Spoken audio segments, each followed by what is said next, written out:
അപ്പോൾ ദേ ഡിസംബർ ഇങ്ങ് വരാറായി. അതുകൊണ്ട് തന്നെ തണുപ്പ് കാര്യങ്ങളൊക്കെ കൂടി കൂടി വന്നു തുടങ്ങുന്നുണ്ട്.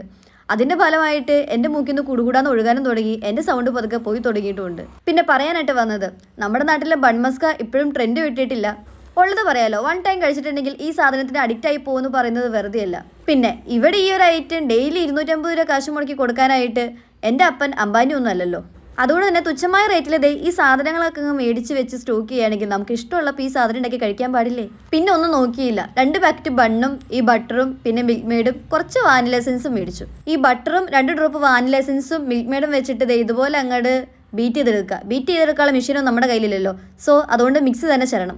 അങ്ങനെ നമ്മുടെ ക്രീം കാര്യങ്ങളെല്ലാം സെറ്റ് ചെയ്തിട്ടുണ്ട്. ഇനി ഇറാനി ചായ ഉണ്ടാക്കാനുള്ള കുറച്ച് സംഭവങ്ങൾ നമ്മുടെ കയ്യിൽ ഇല്ലാത്തത് കൊണ്ട് തന്നെ മസാല ചായ ഉണ്ടാക്കാം എന്ന് കരുതി. കാരണം ആ ഒരു ടീ പൗഡർ എൻ്റെ കയ്യിൽ അവൈലബിൾ ആയിരുന്നു. അങ്ങനെ എല്ലാ കാര്യങ്ങളും അങ്ങ് സെറ്റ് ചെയ്ത് വെച്ച്.